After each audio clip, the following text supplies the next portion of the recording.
"You're confusing me with someone else," he said, his face draining of color as he tried to pull the woman beside him away.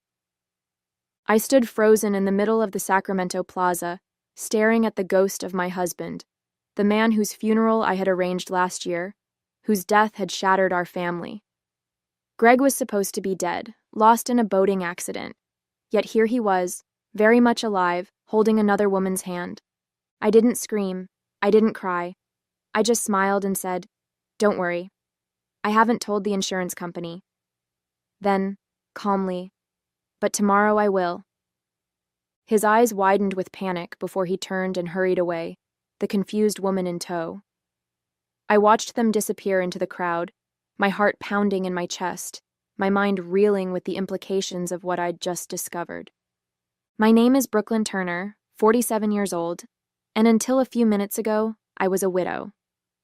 For the past year, I've been raising our 2 children alone in Boise, Idaho, working as a high school guidance counselor and trying desperately to help my kids heal from the loss of their father. I've spent countless nights crying myself to sleep, wondering how I would manage without him, believing he had died in a tragic accident. The police report had been clear. His boat had been found splintered on the rocks near the shore of the reservoir where he often went fishing. His belongings were scattered through the wreckage. His wallet, his phone, his favorite fishing hat. But they never found his body. "The currents can be unpredictable," they told me. "Sometimes the victims are never recovered." I had accepted it. I had arranged a memorial service. I had helped our children, Ethan, 16, and Zoe, 14, process their grief. I had filed the insurance claim, grateful for the financial security the $750,000 payout provided as we adjusted to life without him. But now, everything I thought I knew had been a lie. As I walked numbly back to my hotel, my phone buzzed with a text from my colleague at the education conference I was attending. Meeting still at 7 p.m.? I had completely forgotten. How could I sit through a professional development dinner when my entire world had just been upended? I texted back a quick excuse and returned to my room, my mind racing. What should I do? Call the police? The insurance company? Our children? I slumped onto the bed and opened my laptop. With trembling fingers, I began searching for information about insurance fraud investigations. As the screen loaded, I noticed an email notification, an alert from our joint credit card account that I'd kept open after his death. The subject line read, "Unusual activity detected on your account." What else had Greg been hiding? Greg and I met 20 years ago in Portland, where he worked as a financial advisor, and I was finishing my master's in counseling. His charm was irresistible. He was attentive, ambitious, and seemed genuinely interested in my dreams. We married after a year of dating and moved to Boise when he was offered a position at a prestigious investment firm.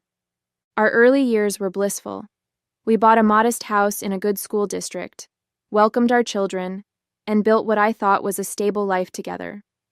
Greg worked long hours while I dedicated myself to raising Ethan and Zoe, eventually returning to work as a school counselor once they reached elementary school. There were signs looking back that I should have questioned.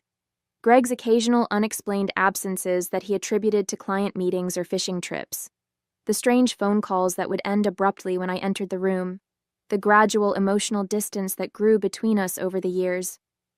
But I trusted him. Even when our marriage hit rough patches, I never imagined he could be capable of such elaborate deception. The night before his accident, Greg had been unusually affectionate. He made dinner for the family, a rare occurrence, and suggested we plan a vacation for the following summer. "Life's too short," he'd said. "We need to make more memories together." The next morning, he kissed me goodbye and told me he loved me before heading out for a day of fishing. It was the last time I saw him, until today in Sacramento, 12 months later. After his disappearance, I discovered how little I truly knew about our finances. Greg had separate accounts I wasn't aware of. There were investments I didn't understand and debts I never knew existed. I had to hire a financial advisor just to sort through the mess he'd left behind. The life insurance policy had been my salvation, a $750,000 payout that allowed me to clear our debt, put money aside for the children's college funds, and maintain some semblance of financial stability. I had been grateful for Greg's foresight in maintaining such a substantial policy. Now I wondered if it had been part of his plan all along. In the weeks after the accident, there had been moments when I questioned the official story. A rental car charge on our credit card statement dated 2 days after his disappearance that the company claimed was an error. A mutual friend who thought he spotted Greg at a gas station near the Oregon border a week after the memorial service. The fact that his passport was never found among his belongings. Each time, I dismissed these inconsistencies as grief playing tricks on my mind. I wanted to believe in the simplest explanation. My husband was dead, and I was a widow left to pick up the pieces. How wrong I had been. The credit card alert led me down a rabbit hole of discovery. Greg had used our old joint card, a card I kept open but rarely monitored, to book a hotel room in downtown Sacramento, just 3 blocks from where I was staying for my conference.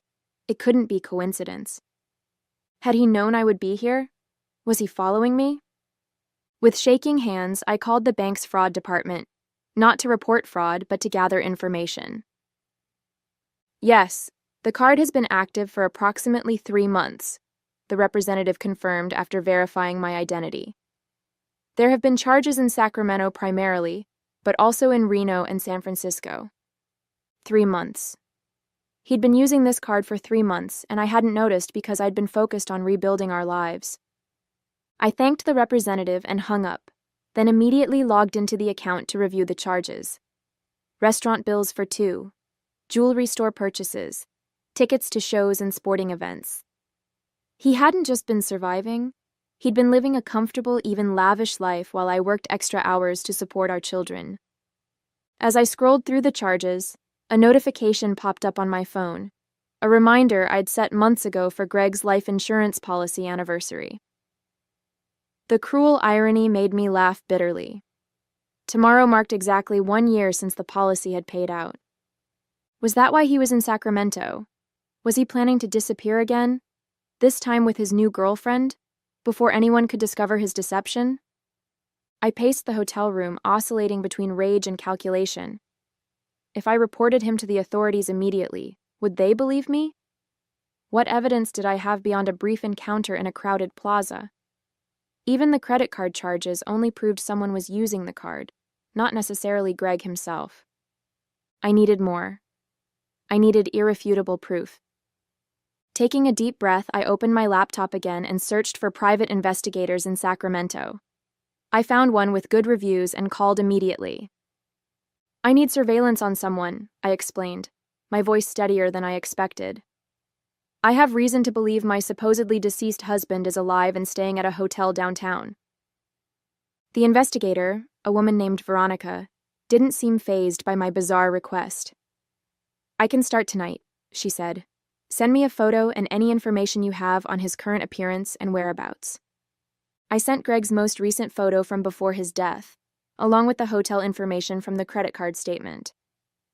Then I waited, checking my phone compulsively for updates. At 11:23 p.m., my phone buzzed with a message from Veronica. Target located. Entering hotel with female companion. Sending photos now. The images appeared on my screen moments later. There was no doubt. It was Greg, his arm around a blonde woman I'd never seen before. They were laughing as they entered the hotel lobby, carefree and untroubled by the lives they'd destroyed. Something hardened inside me. The shock and disbelief that had carried me through the day crystallized into resolve. Greg hadn't just faked his death. He'd stolen a year of my life, traumatized our children, and committed federal fraud in the process. He would pay for what he'd done. By morning, Veronica had compiled a substantial dossier on Greg's movements. She'd tracked him to a rented apartment in Sacramento, discovered he was using the name Andrew Miller, and confirmed he'd been working at a small investment firm for the past 6 months. "What do you want to do with this information?" she asked when we met for coffee. "Go to the police?" I shook my head. Not yet. I need to understand why he did this first, and I need to secure evidence that will hold up legally. That's smart, Veronica nodded. Insurance fraud investigations can get complicated. Without solid proof, it could become your word against his. She was right. If I mishandled this, Greg might find a way to wriggle out of consequences. I couldn't let that happen, not after what he'd put our children through. I need to confront him directly, I decided. Somewhere public, with witnesses and surveillance cameras. Veronica frowned. That's risky. He could flee once he knows you're onto him. He won't, I said, surprising myself with my certainty. His ego won't let him. Besides, I have leverage he doesn't know about. The leverage was simple. I hadn't told anyone about seeing him. Not the insurance company, not the authorities, not even our children. As far as Greg knew, I was still processing the shock of our encounter, giving him time to disappear again. But I had no intention of letting that happen. I spent the day formulating my approach, rehearsing what I would say. By evening, I had my plan.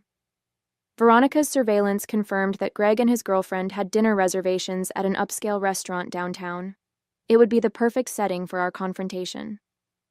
I dressed carefully in a black dress Greg had always loved, applied makeup to look polished, but not overdone, and made my way to the restaurant. My heart hammered in my chest as I spotted them through the window, laughing over glasses of wine. Taking a deep breath, I entered the restaurant and approached their table. Mind if I join you? I asked pleasantly. Greg's face went ashen. Brooklyn, he stammered. What are you doing alive? I finished for him. I could ask you the same question. The blonde woman looked between us, confusion evident on her face. Andrew, who is this? Andrew? I raised an eyebrow. Is that what you're calling yourself now, Greg? You need to leave, Greg hissed, standing up abruptly. You're making a scene.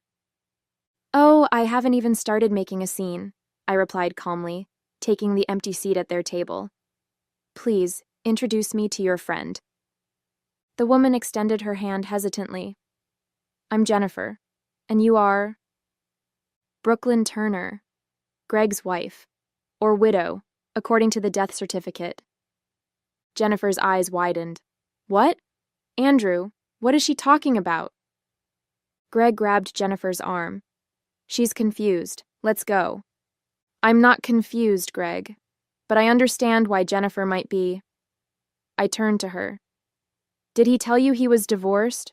Or did he create a whole new backstory when he faked his death and abandoned his family? Jennifer pulled away from Greg's grasp. Is this true? The restaurant had gone quiet, other diners watching our drama unfold. Greg looked trapped, his eyes darting around as if searching for an escape route. It's complicated, he finally said. Allow me to uncomplicate it, I offered. 1 year ago, my husband faked his death in a boating accident. Our 2 teenage children spent months in therapy, dealing with their grief. I buried an empty casket while the insurance company paid out $750,000 in life insurance benefits. And apparently, while we were mourning, he was building a new life with you under a new name. Jennifer stood up, shaking her head in disbelief. You're married? With children? You told me you'd never been married before.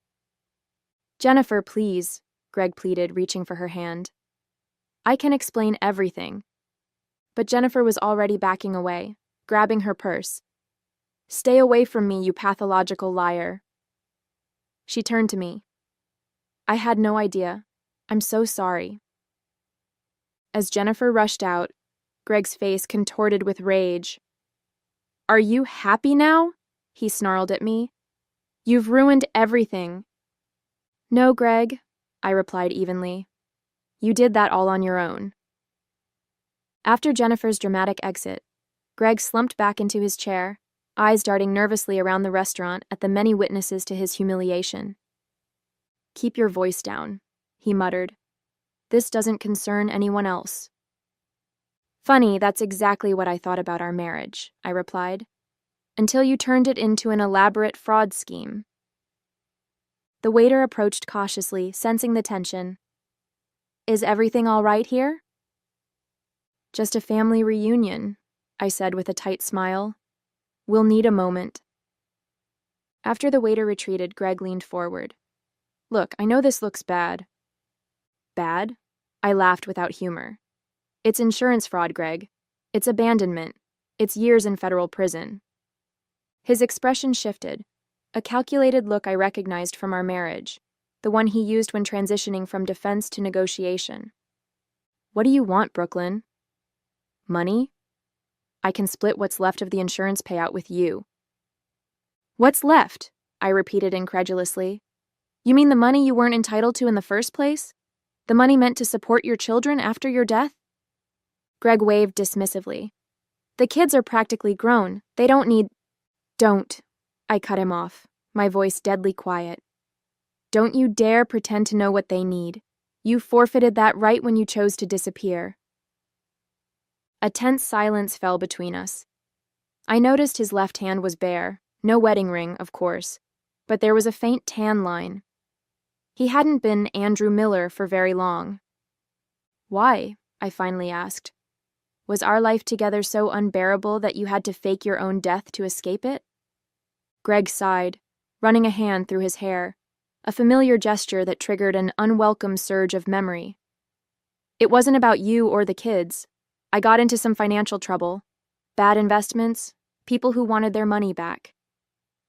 So instead of facing consequences, you decided to disappear and leave us to deal with the emotional fallout.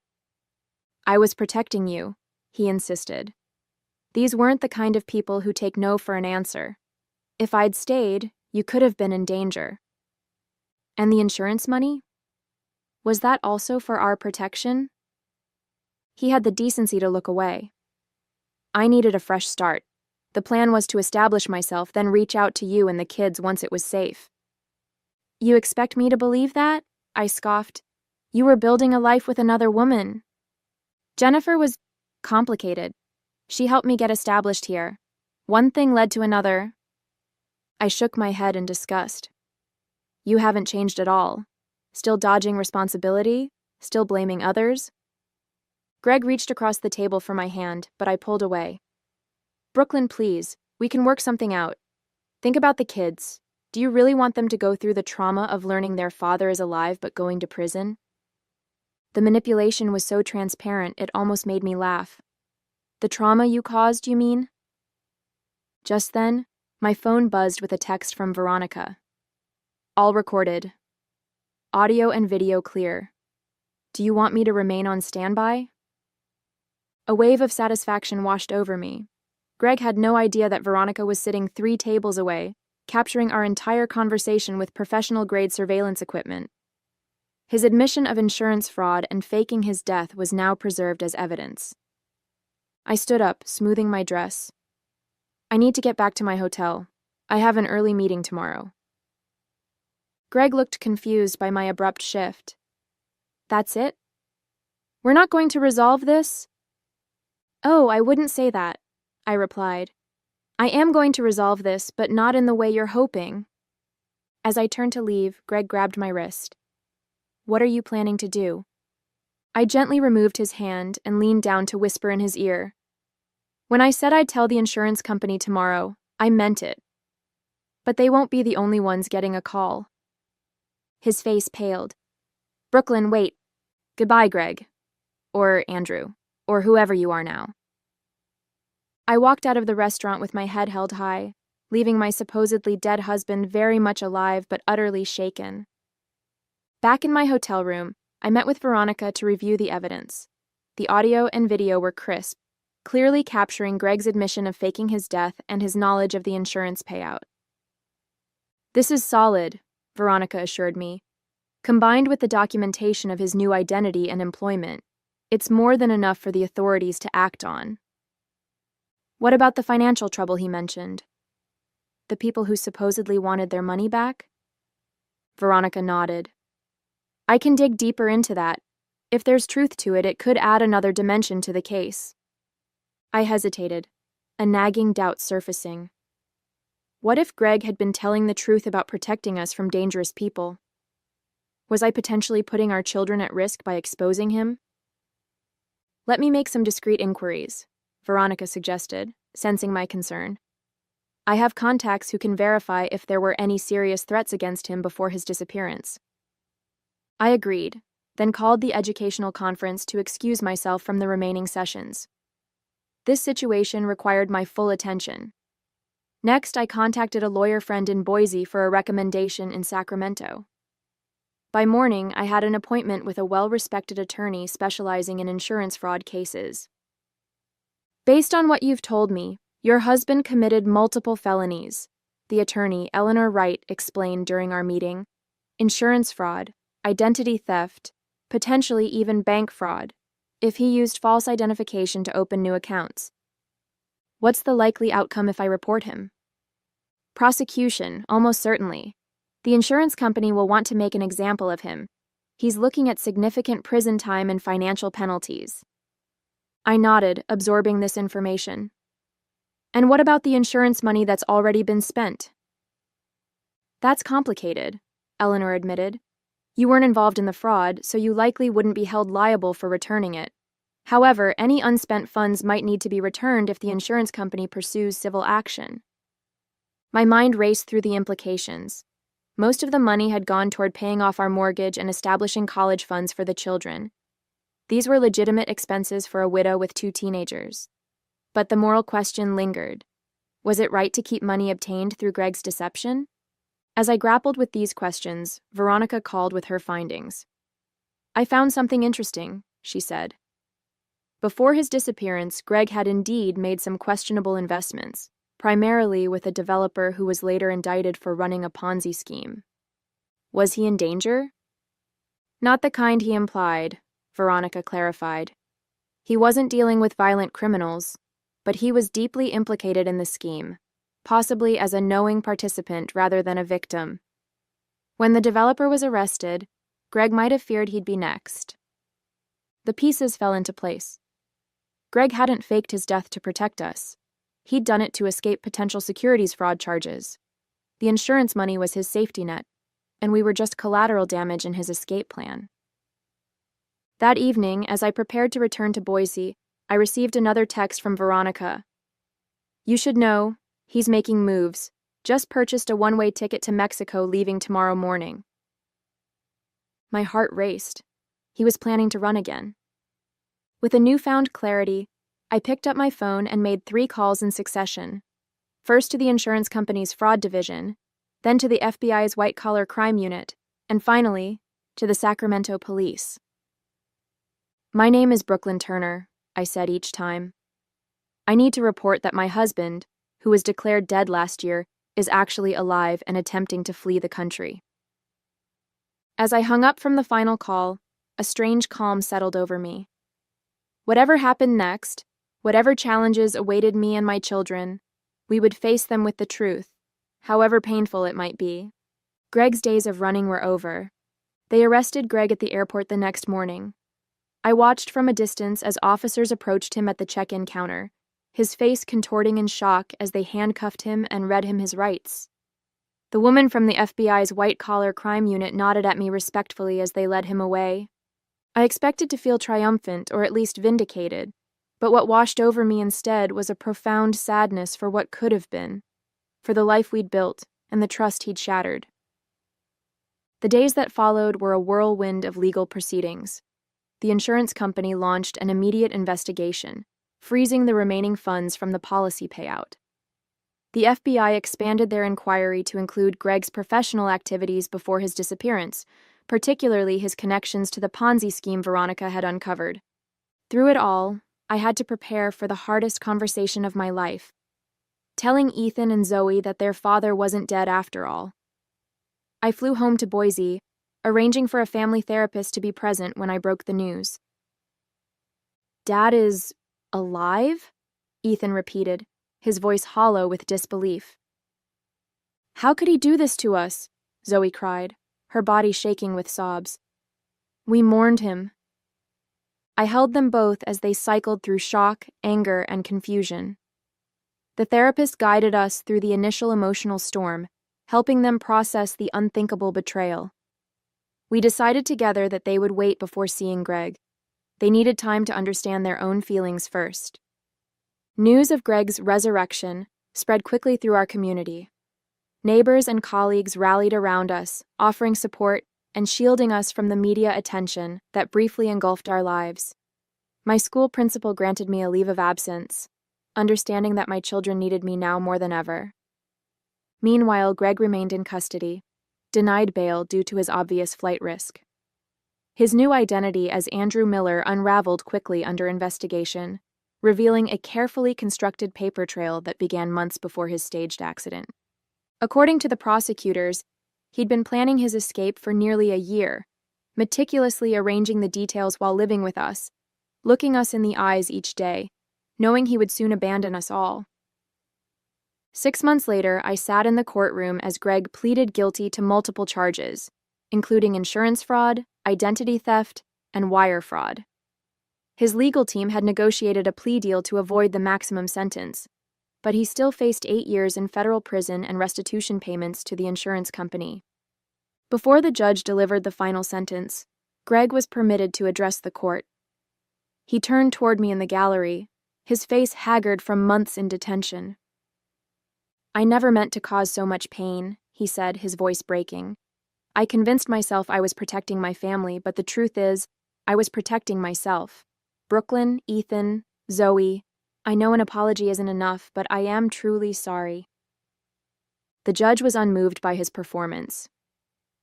"Mr. Turner, you committed a calculated fraud that caused immeasurable emotional damage to your family and significant financial damage to the insurance company.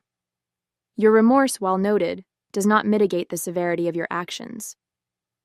As they led Greg away to begin his sentence, he looked back at me one last time. I held his gaze steadily, neither acknowledging his apology nor expressing anger.